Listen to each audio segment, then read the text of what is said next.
Hello, everyone. I would like to officially welcome you to today's webinar, Supervisor Q&A Open Hours. I'm Jessica Birch from the Corporation for National and Community Service, the AmeriCorps VISTA Training Unit.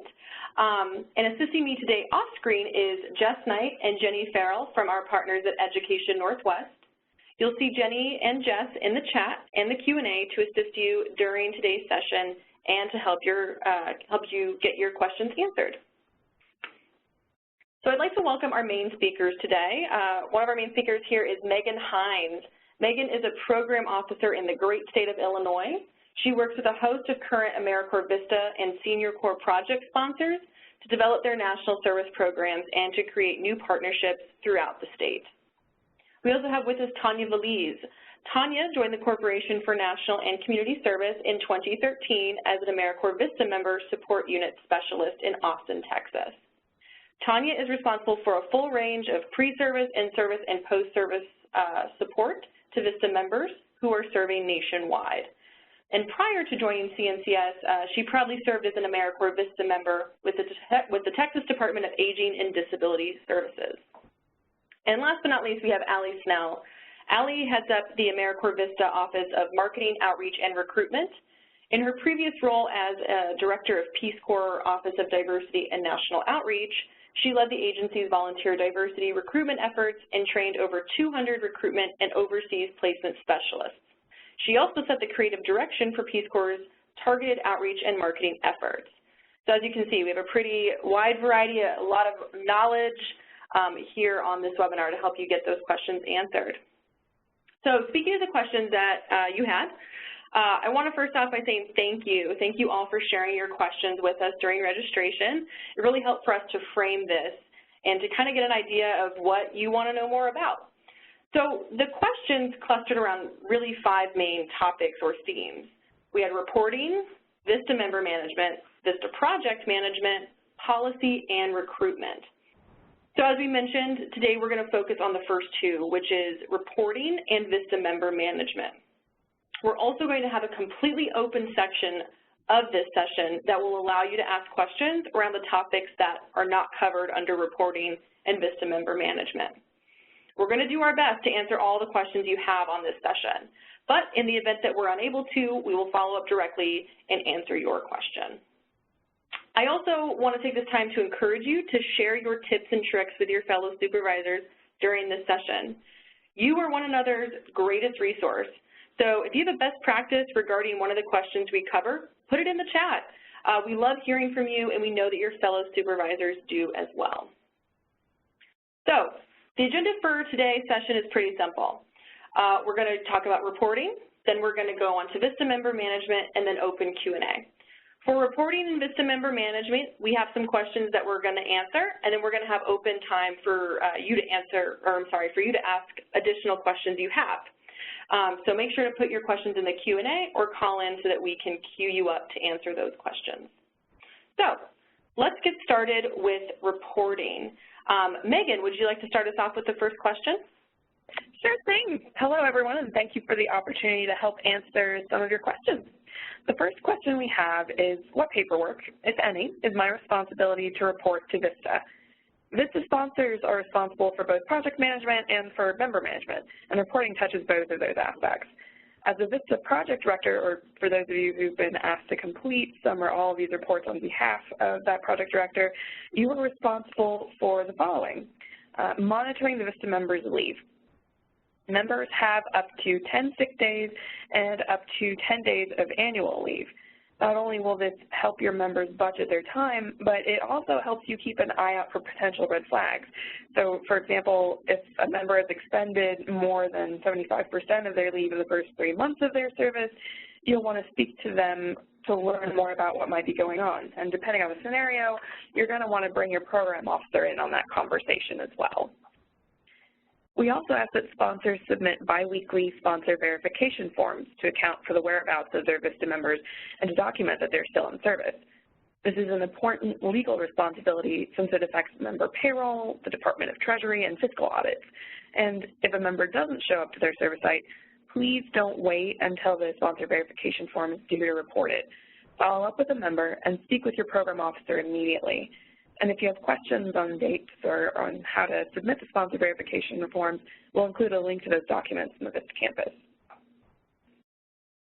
Sponsors are required to evaluate each member's service, and we expect that you're documenting this throughout their service year, comparing their accomplishments with service activities listed on their volunteer assignment descriptions or their VAD, and documenting their achievements on each member's future plan form, or FPF.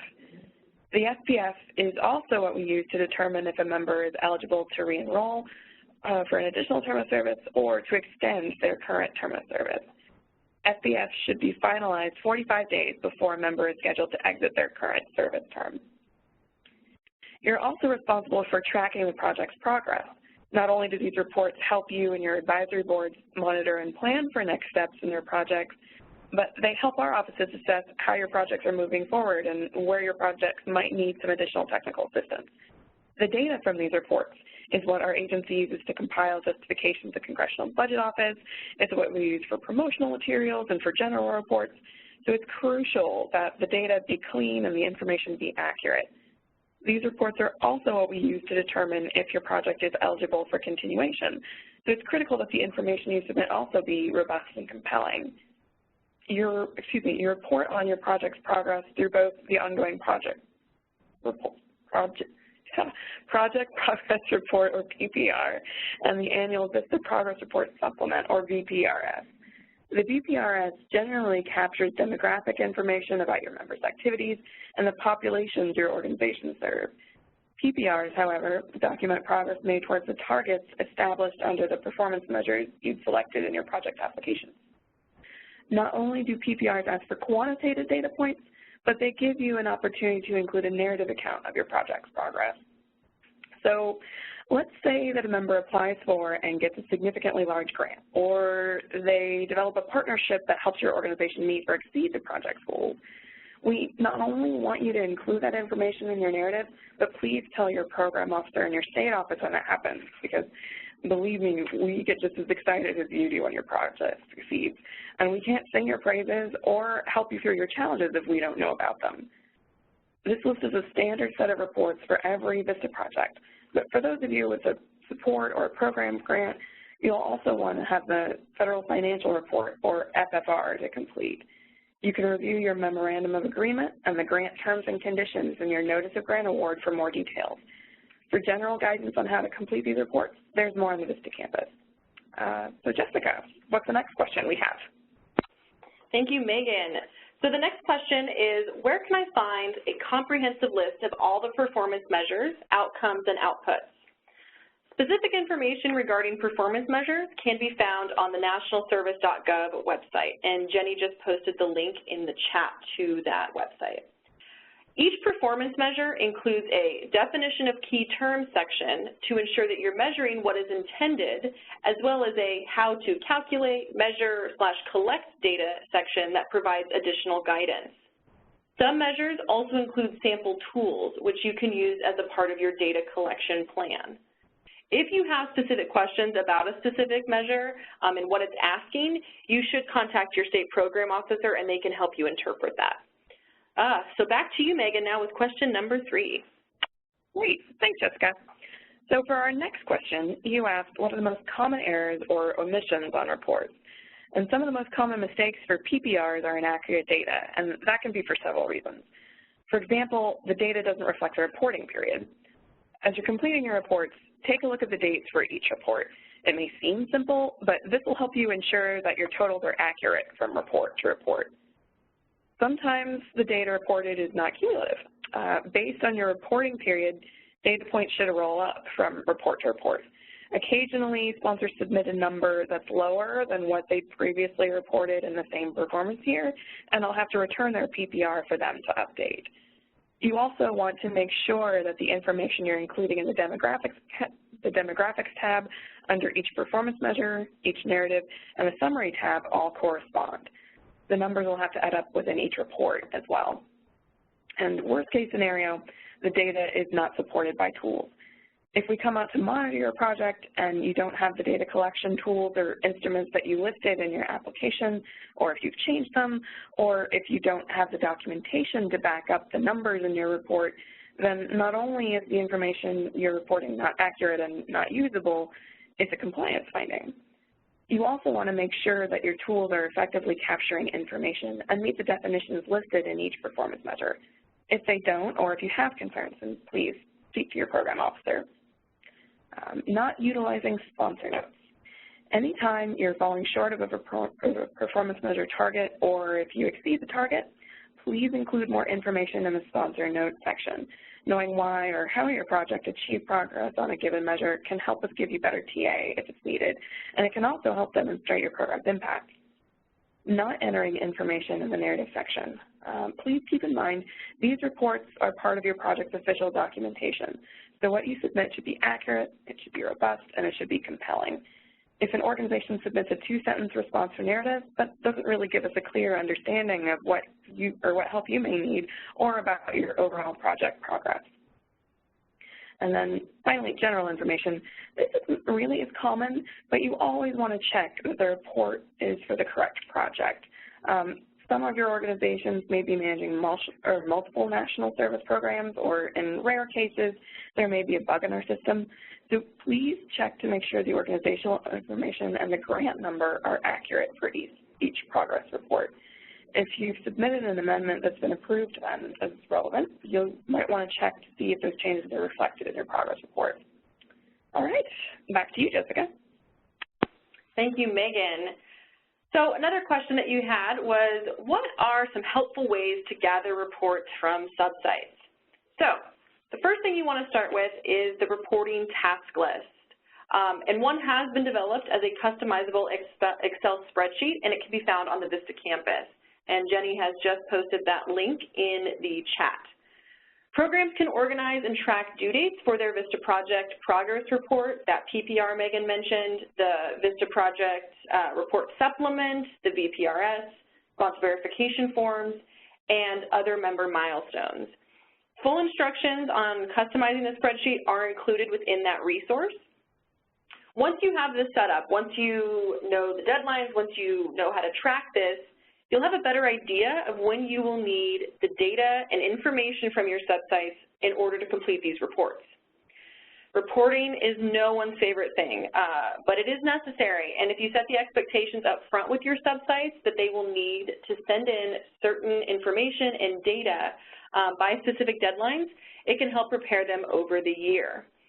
You may also want to create a template for your projects to use to collect the data that you'll need. Having it in a template of how you want the data collected and submitted will help you easily compile all of the data from the subsites and save you time, which I'm sure is in short supply for many of you VISTA supervisors. There's also a great tool for your VISTA members to use to track the work that they're doing. The tool is called the VISTA Impact Reporting Tool, and Jenny just posted that in the chat. It allows your VISTA members to track the activities that they're doing using a smartphone, tablet, or computer. It also has a great feature that allows them to email the data they've collected directly to their supervisor at any time during their service. I mean, they could send an email every day to their supervisor if they so chose. We highly recommend encouraging your VISTA members and your subsites to recommend this tool to their VISTA members. The VISTA Impact tool is available only through the VISTA campus, and the link, as we said, has been posted in the chat. So this is a great way to already get that data. It's already compiled. It's already asking what you're going to need for those performance measures. So encourage your VISTA members to do that and encourage your subsites to explore that as well. So we've gone over some of those questions that you gave us in the registration, and now we kind of want to know what other questions that you may have. So I'm going to invite the operator back on just to tell us how to ask a question over the phone, and then we'll take some questions in the Q&A as well. So operator, can you tell us how to ask a question over the phone? Sure, thank you. At this time, if you'd like to ask a question, please press star followed by 1 on your touch-tone phone. You will be prompted to record your name prior to asking your question. To withdraw your question, you may press star 2. Once again, to ask a question is star 1. One moment, please. Thank you so much. So while we wait for the question to come in over the phone, we did have a question come in regarding leave. So one of you asked, can we restrict how much leave a VISTA member takes in their first 90 days, assuming that it's not an emergency? So yes, so VISTA members in general should not take leave in the first 3 months of service or the last month of service. And if so, if they do need to take it, it should be restricted to emergencies or family matters. Obviously, if they get sick, that's another case-by-case basis, but generally they should not be taking leave in their first 3 months. And if you have VISTA members requesting that, definitely talk to them and see if maybe something can be pushed back. But in the VISTA member handbook, it does tell them that they should not expect to take leave in the first 3 months. So hopefully that answers your question. Let's take a look here. Another question that came in was, let's see, sorry, it cut off here a little bit. So another question that came in was, this is a long one, and this one's for you, Megan. It says, as a sponsor, we are responsible for project reporting. However, we may not have as much information about the projects as a site supervisor or VISTA. What is the reporting requirements for site supervisors and VISTAs to ensure that sponsors are able to complete these reports? I want to be able to clearly communicate this information to our site partners.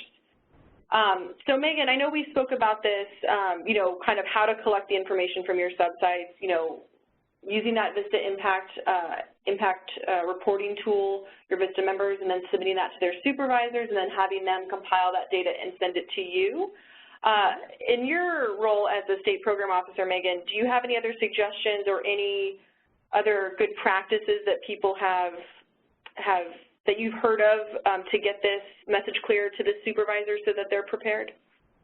Sure. So part of that would come through with the memorandum of understanding, or MOU, that the sponsor would have with their subsites, and that just kind of outlines the responsibilities for both the sponsor and that organization, and you can include reporting in that as well, and what data points you would need to have rolled up so that you can complete some of those required reports.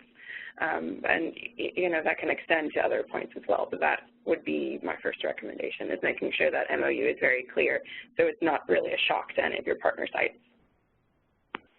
Thank you, Megan. And, you know, if you go with Megan's suggestion, you work that out in the MOU, you look through that. If you still have struggles, your state office is always a great resource to chat with and see, you know, if they have good practices to go over kind of what the application looked like, what you all said you were going to do, to look over that MOU. Your state office is a great resource, so if you still have questions, you can always follow up with them as well.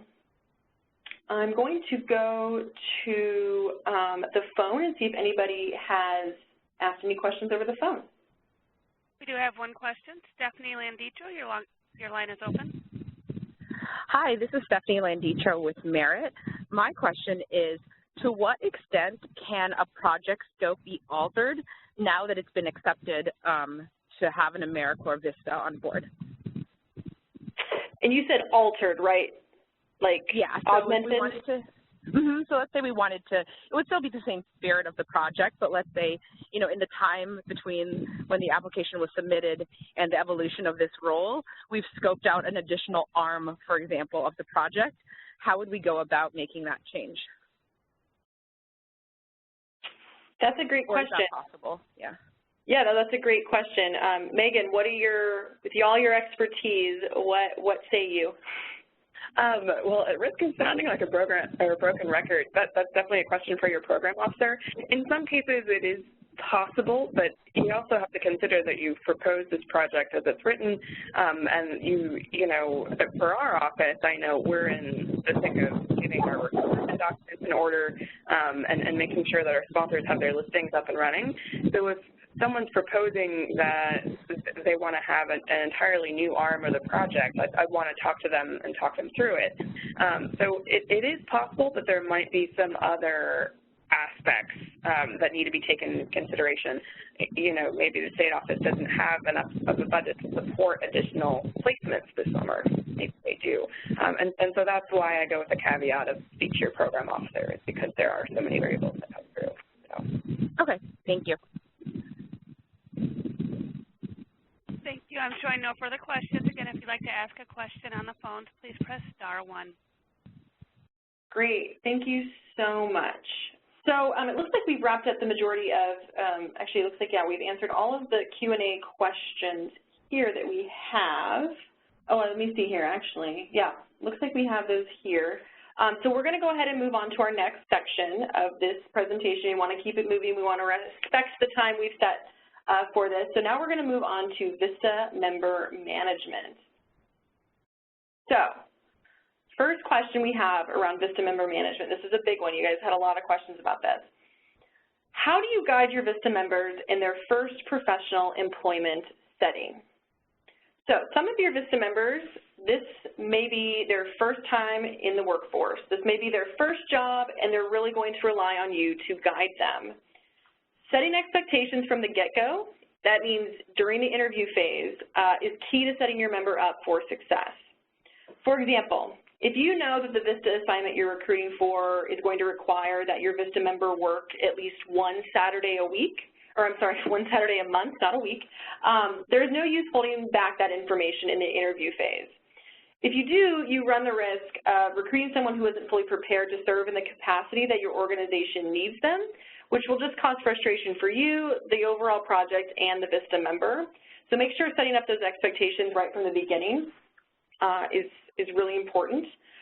Then, once your VISTA member has arrived on site, workplace etiquette as well as understanding the community's cultural norms is at the top of the list of things that you should be teaching your VISTA member during on-site orientation and training, or what we call OSOT. Unless they've worked in a professional setting before, they won't necessarily know what proper workplace etiquette is. Teaching your VISTA member how to work in a professional environment, including but not limited to workplace attire, email etiquette, chain of command protocol, it's going to help them in the long run when they go to other positions in their career. So really setting those expectations up from the beginning. It's also important to understand the cultural norms of the community that they're serving in. A lot of you may have VISTA members who are not originally from the community that they're serving in. So giving them an overview of how things get done in that community and how that community works will help them integrate into that community quicker and allow them to get more done. So start thinking about questions such as, how do people manage time in my community? Is punctuality important in my community? Then you can even talk about, are community members encouraged to voice their opinions, or is it really kind of a deference to authority? Make sure to share the answers to these questions as you think about them with your VISTA members so that they can start out with a good grasp of how your community works. And you want to also make sure to ask them what kind of skills they have and what they want to develop. I know it kind of sounds like a no-brainer, but make sure you ask them what their baseline is and what they hope to learn. And this really leads into our next point, which as a supervisor, it's important to think of yourself as a coach. And as a coach, you want to ask yourself, what does the VISTA member need to be successful? What can I do to ensure that I'm setting my VISTA member up for success? When they're new, they may need more of your time and guidance while they're learning the ropes and getting acquainted with their position, the organization, as well as the community. As they continue their service and gain more confidence in their abilities, you may be able to step back a little bit and let them take more of a lead on projects. As you understand the better level of experience and confidence that your VISTA member has with specific tasks, you can easily adapt your leadership style to meet their needs. So we do have a whole series on how to be a coaching supervisor, and we are going to be doing a new webinar next month around how to coach your VISTAs to success that really dives in deep on how to really coach your VISTA members, how to get the most out of them, how to make it a successful relationship.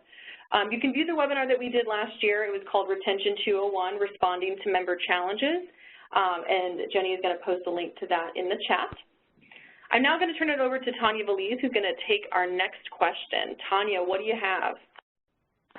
Thanks, Jessica. And like Megan said earlier, I'm excited to be here to help answer some of your questions. The next question we have is how to keep your VISTA members motivated. Being a VISTA member can be extremely rewarding experience, but it can be stressful and difficult, and motivation can waver even for the most determined member. One way to curb a slump is to question self-motivation by asking the question, why do you want to do this type of work? or why is service important to you before they ever arrive on site? Are they looking to help their community and build the professional skills, or are they looking for something to fill their time until a better opportunity comes by? Making sure they understand the commitment that being a VISTA member entails is the first way to help ensure that they are motivated for this type of work. VISTA members tend to lose motivation if, 1, they are working on a project but get held up waiting for your approval, 2, are unclear about how to do the project, 3, don't have regular meetings with their supervisor, or 4, if they believe that they are not part of a team, aren't heard, or aren't important. You can keep the VISTA member motivated by being responsive. Simple things such as checking in with your VISTA members to see how things are going and saying good morning can go a long way. Or if they ask for feedback and you can respond quickly, give them a time of when you will respond. Also, let them know your schedule, such as when you'll be out of the office, and also what projects you're working on so that they know your workload. A great technique to use is to make sure you have a regular meeting scheduled with your VISTA members. This allows both of you all a set time to discuss the VAD and where they are on specific projects. A great model for how to set up your meetings with your VISTA member is the 10-10-10 model. This is a model for 30-minute meetings and is structured around 10 minutes for the VISTA to lead the meeting and bring their agenda items, the next 10 minutes for you to lead and bring your agenda items, and the last 10 minutes for the VISTA member's professional development. This structure allows the VISTA member to feel empowered during the meeting and also shows that you are invested in their professional development and ongoing learning and success. More information about the 10-10-10 model can be found on the Manager's Tools website, and Jenny has posted the link to the chat. Another thing to know is that a slump in motivation happens to almost every VISTA member at some time in their service. Members come in extremely enthusiastic but tend to hit a wall about 3 to 4 months into service. They typically rebound around 6 months in and dig into the work in months 6 through 10. From there, they either struggle the last 2 months or go full speed ahead of finishing projects or planning for a second year. Keeping these things in mind that we just discussed will help to ensure that a dip in motivation doesn't consume their entire service. Now on to Jessica for our next question. Thank you, Tanya. So our next question is, what are some ways you can encourage teamwork between staff and VISTA members while respecting everyone's job descriptions? So as everybody probably has encountered once upon a time, a new person or position at an organization always comes with an adjustment period, and having a new VISTA member at your organization is no exception. The VISTA program and the VISTA member themselves is there to develop new processes or projects that can build the capacity of your organization and make it sustainable. That can be anything from creating a brand new program within your organization or taking a look at an existing program and making it more efficient or reaching more people. Doing any of this is not done by any one person alone, and it requires collaboration. In order to facilitate that collaboration, you want to make sure everyone, the staff and the VISTA member, know what one another's roles are. This is especially important for your organization's staff as the VISTA program has specific requirements that are unique. Before the VISTA member arrives, make sure your staff know what the VISTA program is, what a VISTA member is, what the VISTA member will be doing at your organization, and why having this person in this position is great for the organization and the community. Outline the types of things based on the VISTA assignment description that the VISTA member may need to collaborate with staff on, and have a plan for how to request time to work with the VISTA member. Once the VISTA member arrives, make sure to introduce them to the staff and have them set up one-on-one time with each staff member to get a better idea of what they do within the organization. Make sure to meet with your VISTA members regularly. I know this is a theme we've been saying, but it's extremely important. Make sure to meet with your VISTA members regularly to discuss their VISTA assignment descriptions and how collaboration with other staff can assist in fulfilling their objectives. We definitely want to see collaboration, and it definitely can be done while respecting everyone's roles and the policies around the VISTA program. So those were just a few questions that you submitted to us ahead of time to registration, but we know that VISTA member management is a big topic, and I'm sure there's other questions. So just as a reminder, you can ask a question verbally by calling in the number on the slide and pressing *1 and stating your name clearly. So if you want to ask a question over the phone, go ahead and press *1. But we're also, while you go ahead and call in, we're going to take a look at some of the questions that have come into the Q&A.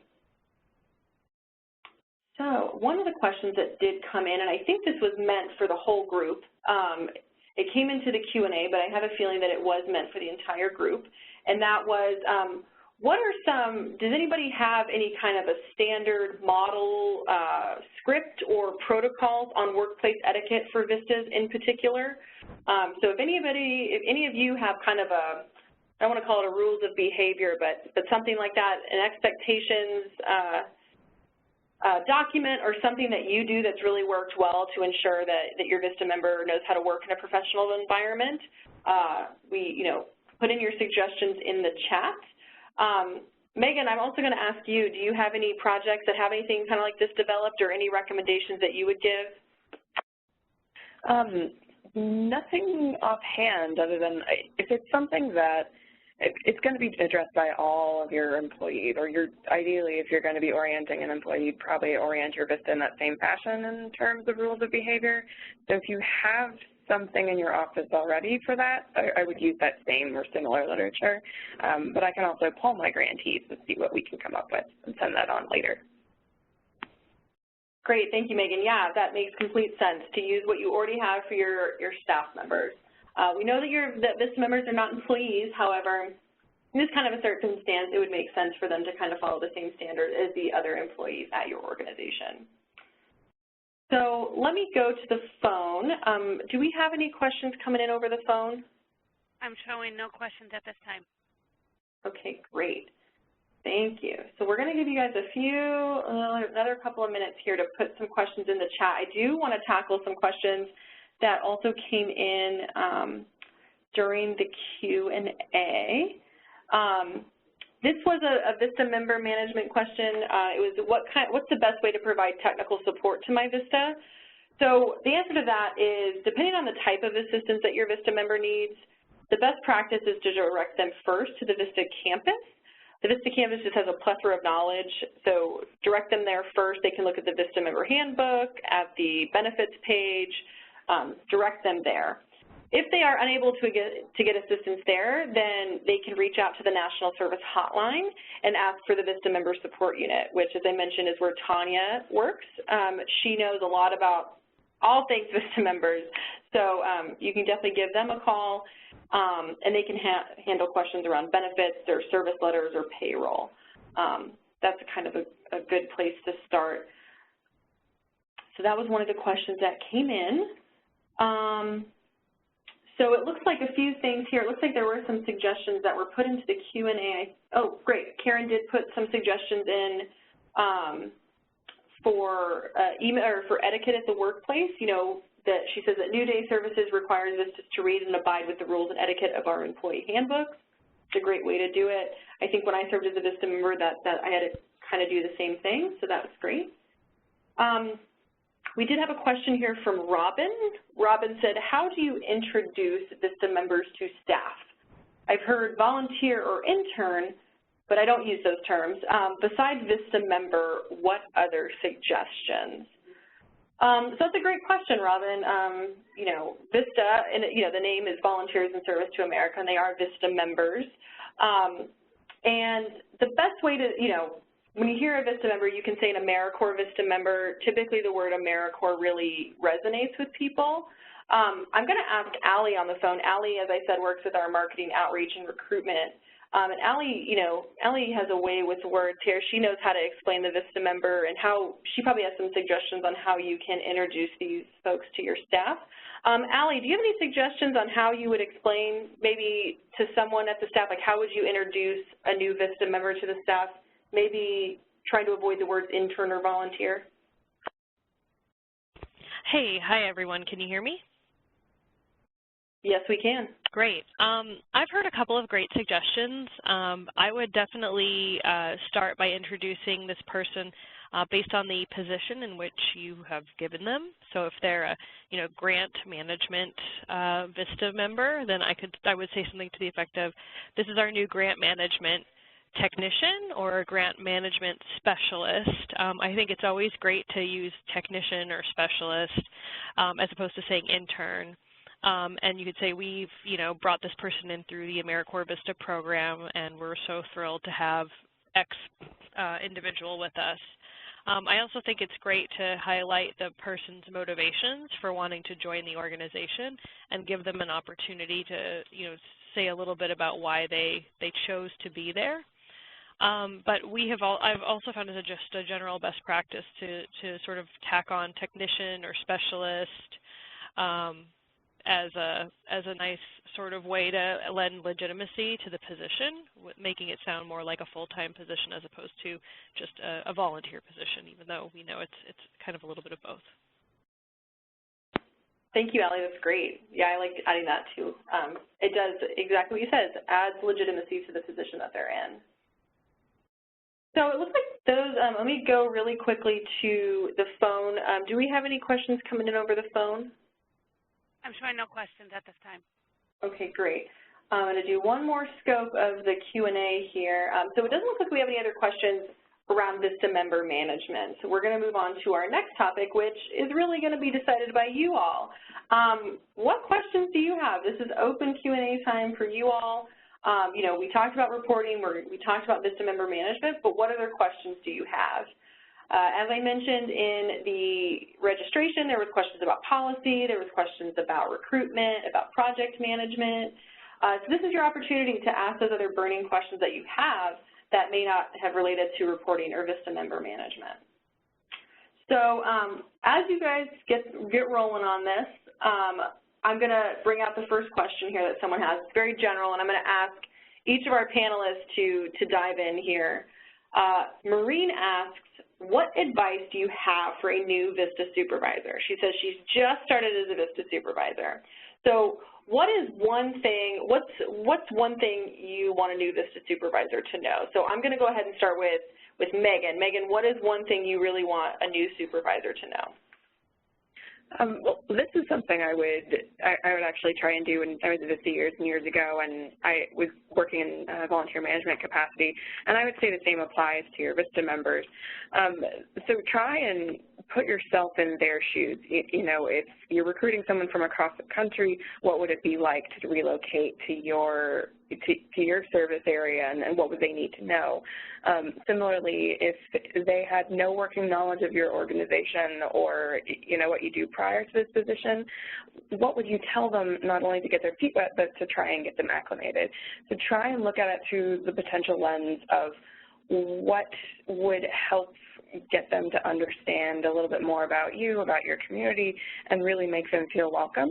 And through that, try and anticipate what questions they may have, and don't be surprised by other questions that you might not have thought of. Thank you, Megan.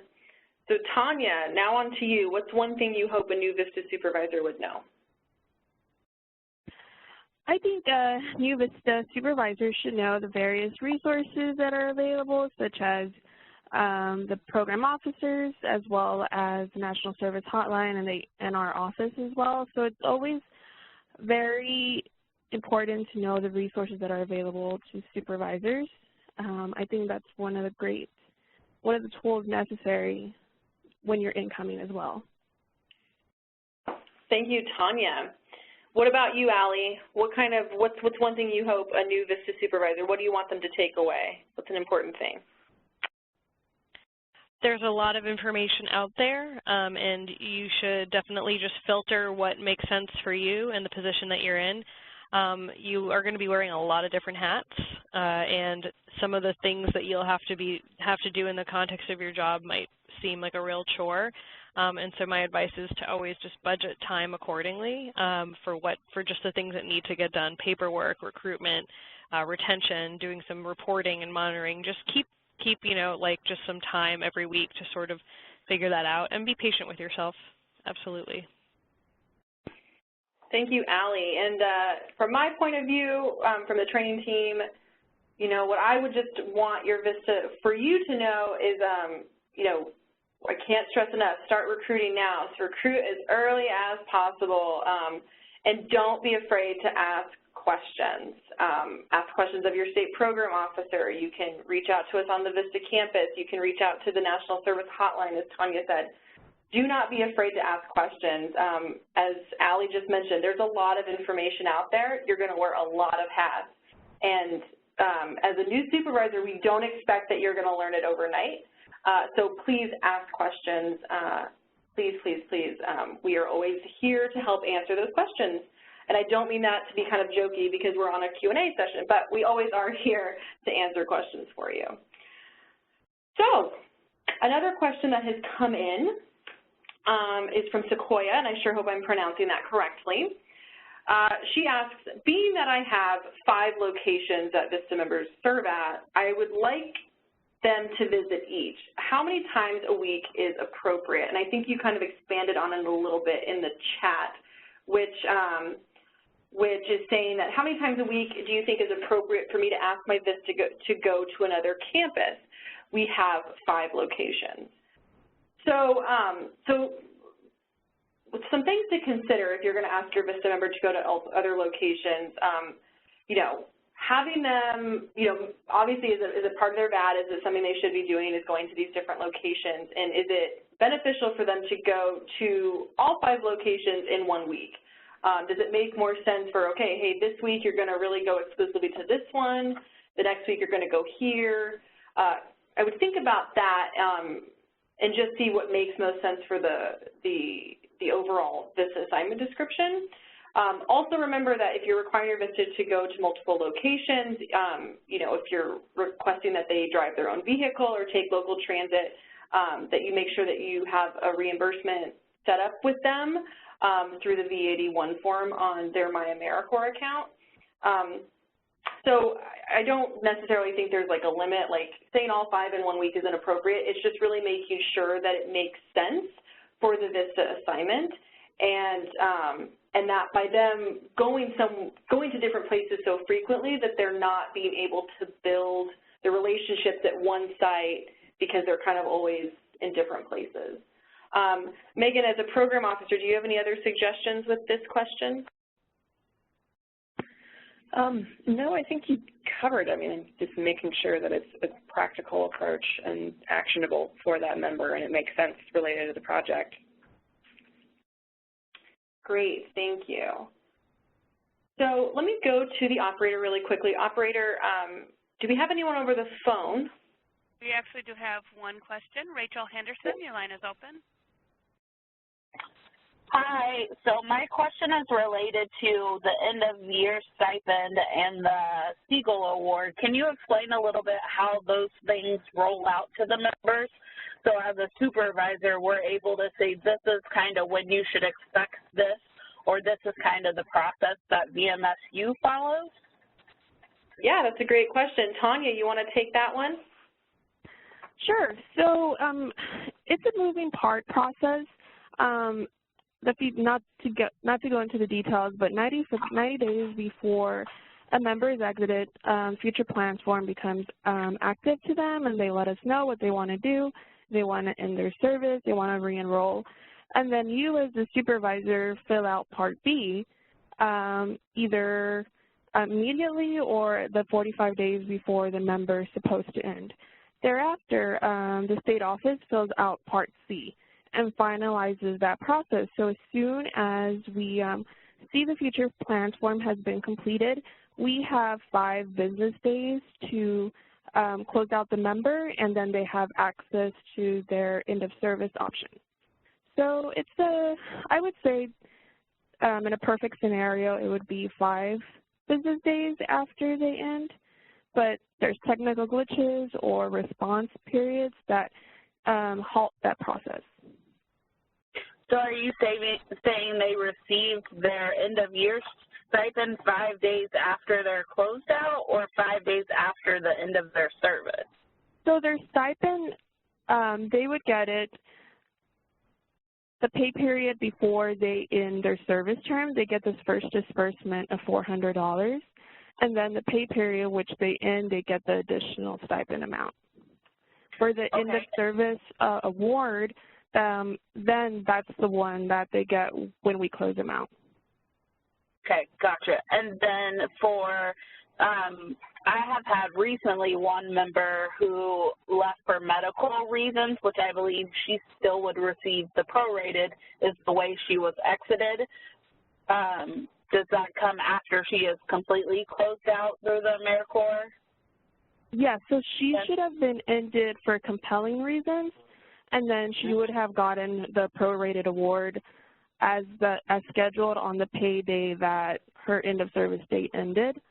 So if documentation wasn't submitted, so that could have inhibited that process. So it's all tentative when we receive the documents, and it's as well as when they end. So there's a lot of moving pieces. So anything specific, just you can email the program officer, who is the entity to get the medical documentation to submit to us. So if the member still hasn't received anything, reach out to your program officer and see if they did submit the documents on time. Thank you. Or you have a member. Sure, no problem. And I'm going to loop in Megan on this one. Someone had a question directly related to this. They wanted to know, do I have a link to the report you referenced about Part B and C? So Megan, supervisors would complete the Part B of the Future Plans form through eGrants, correct? That's correct, yes. Great, and it would show up when a VISTA member does their portion of the Future Plans form and then it's submitted to the supervisor, it shows up in like a work basket of theirs, correct? It does, and I can't remember the actual tab in eGrants. I think it might be under Manage Members, and there might be a Future Plans form or FPF tab there. But the other thing to keep in mind is that if the member doesn't complete Part A, it's not going to come to your work basket. So before they end service, it's also going to be something you want to monitor for and make sure that that form is coming to you and that your member is completing that in advance. Great, and it looks like someone here, Sarah asked, she said it's in the VISTA work basket. So it sounds like that's the member work basket that you were talking about. That should be the one. Great. Operator, do we have anybody else who's ready for a question over the phone? I'm showing no questions at this time. Great. Let's see if there's some other questions here. Let's see here. If you guys have more questions, please let us know. I'm scrolling through here. I'm going to ask Jenny and Jess if they have any other questions maybe I missed around other topics, but I want to make sure if you guys have questions that we can answer them for you. Looks like we have one that just came in. So Denise here asks, what do you do when your VISTAs have exhausted their personal and medical leave hours due to an extended illness? One of my VISTAs is back, but she is afraid of getting sick again because she does not have any personal or medical leave yet, or she doesn't have any of it left. So Megan, what would you recommend someone do in that situation? In very, very, very, very, very, very limited circumstances, there can be granted some additional 5 days of leave. But if it gets to the point and it's a recurring illness, you know, something that may actually warrant a member going out for weeks at a time, then you'll want to talk with your program officer because it might actually be something that would warrant the initiation of early termination proceedings. So in that case, make sure your program officer is aware of what's going on so that they know how that's nobody coming out to help counsel and coach you through this process going forward. Ideally, it won't come to that, but there is also more information on the VISTA campus and the leave section on how to initiate that process as well. Thank you, Megan. Another question here, and it's directly to you. I promise I'm not picking on you, Megan. We have a question here. Is it appropriate to ask the state office to provide written documentation explaining why a requested VISTA placement was not approved? they should be giving you some guidance as to why a member was not approved. So, I mean, asking why is certainly within your rights, but ultimately the ability to finalize and place a VISTA member does rely with your program officer. So, you know, maybe it's because that individual didn't appear to have the skill sets that were appropriate for the service activities listed on your FAT. So keep in mind there's a lot of different ways that they're considering as review applications and candidates in the members. And part of it might also back documentation in the application. So if, you know, as I mentioned earlier, want to send your progress reports isn't really sufficient. Megan, it's very hard to hear you. You're breaking up quite a bit. Oh, that might be my connection. I'm sorry, folks. Can you hear me a little better now? Still a little choppy, but it's getting better. Okay, let me try to, hopefully you can hear me. So basically, yes, it's appropriate to ask a program officer why they had declined an application, but it also goes back down to documentation.